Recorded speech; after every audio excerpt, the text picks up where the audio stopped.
The believer, it is farz. This is not even tasawwuf, it is farz. It is farz when you see something wrong to correct it. The believer is not someone who sees something wrong and he just leaves it alone. He shrugs his shoulders, or he joins in, or he says, I love everyone. That is a believer. It's completely different. He has to say, this is wrong, and he has to fight it. He has to stand up. This is why Shaykh Efendi says so many times, Islam is not ruling, because there's no amr bil ma'ruf, nahy anil munkar. There is no enjoining something that is good and forbidding something that is evil. Now we live in this zaman, we live in this time, we live in this ruling system. We live with these scholars, we live with these teachers, we live in this situation. Now we need to know what it is. And do we live in a time when goodness is everywhere and goodness is encouraged, or we live in a completely different life? You know what? You don't have to be a believer to know that question and the answer to that question. You don't need to be a Muslim to understand the answer to that question. We're living in the worst of times. So if you understand the situation, if you understand the zaman, the time that you're living in, then you're going to go according to that. And the Prophet has given us advice in every period, in every time. He has given us enough guidance 1400 years ago for the believers to live their lives until Judgment Day, how to conduct themselves. You see something wrong, you must correct it. You cannot correct with your hands, you must correct with your tongue. You cannot, you must correct in your heart. But you must do something. Now you cannot correct it with your hands, because the hands, meaning the power and the authority, only the Khalifa has that power, has that authority. You think Muslim governments have that power? No, they cannot. They cannot stop anything. So now in these times, Islam is not ruling. It's become a private religion. It's not ruling. But the Prophet ﷺ did not bring Islam as a private religion. He brought Islam that changed the whole system that has been set up there for thousands of years. With his people, not only with the mushriks living in Arabia, but also with the Persians that's ruling that part of the world for thousands of years. That is the meaning, that when he was born, ﷺ, the fire that has been there for 1,000 years, that the Parsis, the Persians, they are burning, is finished. So that civilization also. What civilization? It's not civilization. If you don't know your Lord and you don't give the rights to your Lord, you cannot give the rights to each other. You cannot. And for you to know your Lord and for you to know each other and to give the rights, you need a prophet. And you need to submit to that prophet. So the time and the condition. He came not as a private man with a belief and saying that it's okay, forget about everything. He came to bring down that system. Not only his system, the Persians, the Zoroastrians. Who else? The Romans. Who else? Whoever that is ruling there, especially around there in the Middle East, he brought it down. There are other civilizations in time. You will understand. The Egyptians, he brought them down. Those who came from Central Asia, for example, Genghis and his grandsons who came to destroy Islam, they destroyed much of the Islamic civilization. But again, what kind of civilization it is when it's not teaching you how to know your Lord and to give him his rights and to give the rights of the people? What kind of civilization is that? The West is so happy to praise, for example, Andalusia, Spain, praising Iraq, the Abbasis living in Baghdad, praising golden age, golden age. For the Muslims, for the believers, You say for dunya, maybe it is a golden age, maybe. But what is the use of gaining dunya in the name of Allah if you're not giving the rights of Allah and the ummah, and by following the sunnah of the Prophet? If you don't carry that, that is not a civilization. Allah will come and smack you. If you cannot carry that, or if the people reject that. If the people reject that, as so many times the ummah, they reject the Prophet, no? Then Allah is saying, we'll take the Prophet back. But disaster happens to them. We need to know, as believers, conditions that we're living in, so that we know how to carry our faith. As Shaykh Efendi said, in the sohbah that we read yesterday, Islam began strange, and it will end strange. Carrying faith in these times is like carrying live coal into your hands. In your hands, if it burns one hand, you have to pass it to another. You cannot drop it. You do this, it's too difficult. You cannot do this with your right, you have to do it with your left, but you still cannot drop it. You cannot do this in Islam. You must find something else to do. You must find something else to do. You cannot drop it. And that's for everyone from kings to porters to people, us. So you must know the conditions. Who and where are these teachers that teach you these conditions of the time that we're living in and how to live as believers? I'll tell you where they are. Those ones who say we need new mazhab. Those ones who say we need new ijtihad. Those ones who say we reject all khilafat. Khalifa is not coming back. Now we have to make peace with what? With this system. What is this system? The system of Jababira. The system of tyranny. The system of Dajjal. We have to make peace with it. What do you mean make peace? Make peace with the enemy, like making peace with shaitan and say we're not going to fight anymore? Go ahead, that's what they're doing. So now they're taking everything and they say this is a new Islam. So what do they call about this Islam? Reform Islam. You want to reform it.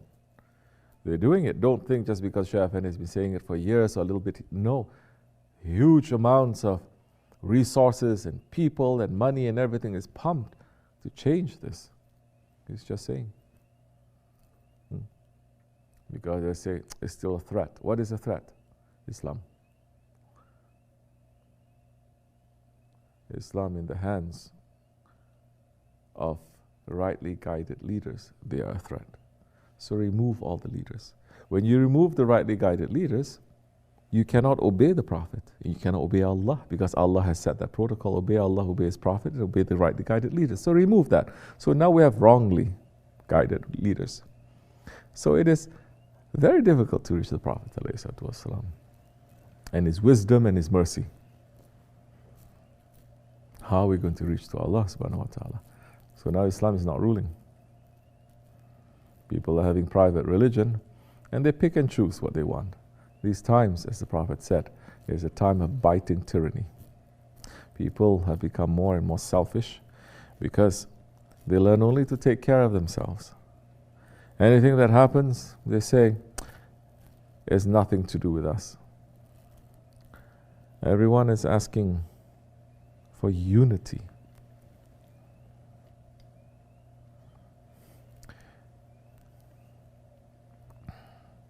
Unity. There's words in Tasawwuf in Islam, unity, oneness. In order to have unity and oneness, there has to be one leader. That they don't want to mention. So you want to have unity, but everyone is ahead. Complete disaster. But they say, leave it. Let it be like this. So even the Muslims reach 3 billion, 4 billion, 5 billion Muslims. They're headless. They are like a lion that they cut off the whiskers, they cut off the mane, cut off the beard, cut off everything, put on a suit and a tie, say now become a monkey like us, don't you see? Now you look very nice. So Alhamdulillah, we are not in front. If we are in front, we are under the direct, questioning responsibility. We're not. Don't try to be. So many people, no, we must try, we must try. Go ahead and try. You think you're going to change the system? The Prophet says, step back right now. The system will change you. You knowing it or not knowing it, the system is going to change you. That time you're going to sit powerless, and even if you see open kufr that is happening in the land of the saints and the land of the prophets, open kufr, you cannot say anything because you don't have a power. Because the power that you have is not coming from Allah, it is coming from the tyrants, or it's coming from your government. Because you want that power. If not, if you're asking it from Allah, now is the time, as it is in the time of Jahiliyyah, where you have to make hijrah. In the time of Jahiliyyah, you have to make hijrah. You have to escape. What is the reason for that escape? What is the reason for that hijrah? To find better job, better life for your family, better this, to practice your faith. So we have to think. We've taken bayat, we've moved here. We've made our hijrah. This is for our faith. We didn't come here to have country life, organic life. We come here to practice our faith. If this country, if this area, if this New York, there were deserts, we'd be in the desert where no one is going to bother us. But we live in a land where there are a lot of mountains. Same. One is high, one is low. But same. You are lost in that creation of Allah. You cannot claim anything. A man can claim he's something in the middle of the desert. You understand there is a Lord. The man can claim he's something in the top of a mountain where everything else is stronger than him. No, he cannot. So if you don't have guidance in how to live your life now, you will lose your faith. One word that you say, you will lose your faith. What do I mean? One word that you say to support the tyrant or tyrannical people or Dajjal, you will lose your faith. These are dangerous times. The most important thing is our faith. Is this important for Muslims? I don't think so. Muslims are saying, I have faith, I give shahadat, I say it, I fast, I go to Hajj, I do everything. What do you mean I lose my faith? I said, okay, good luck to you. Because faith is not what we do. Faith is a trust that Allah gives to us. It's an imanat. And we have to protect that. What are we doing to protect? If you think you don't have to do anything, especially in these times, then you're in big trouble. People know if they're traveling with $1 million, they have insurance, they have a car, armored car, they have security, they have this, they have that. 1 million, 1 billion, let's say, in these days. Our faith is more precious than that. What are we doing to make sure that it is protected? Our great-grandfathers, they knew. This is why we are called Ahli Sunnah. The people who are protecting the traditions of the Prophet, protecting it, because it can't just be destroyed like that. 1400 years, their main thing was to destroy the traditions of the Prophet. They don't mind mixing it. It's not to, they don't mind compromising it. The mushriks at one point, they say, we mix up your religion, it's okay. Whatever you believe same way. But you're not going to be in charge. We don't follow you 100%. Let's do mix. Let's have a compromise. One year we worship Allah. Next year we worship all the idols. We follow you one year. We don't follow you another year. I said, no, this is not how you live Islam. The Prophet says, if you give the moon on my right hand and the sun on my left, I will not abandon this religion. How many Muslims now are very excited because we're going to Mars? It's like a Jahannam in Mars. How many Muslim governments and people, they are very happy about this. So you're not looking, understanding the situation, understanding the age, and you don't know how to look with the eyes of the Prophet ﷺ, with the nur of Allah. Because you let go of all the ropes. You let go of all the ropes of Allah. And you say, I am the rope. So, dangerous times. Allah save us. We are up here. Are we claiming that we are saved and we're going to go to paradise? It's very foolish to make any claim. We are holding on tightly to our Shaykh. He will lead us to safety. The minute we let go, we do it to ourselves. As our Shaykh says so many times, you drive a car for 40 years, same road. One day, you decide to sleep and not drive and let the car to drive itself, it will crash you. This is our ego. And we need to check, we need to see. We should not be tricked. And we need to be in a Jamaat.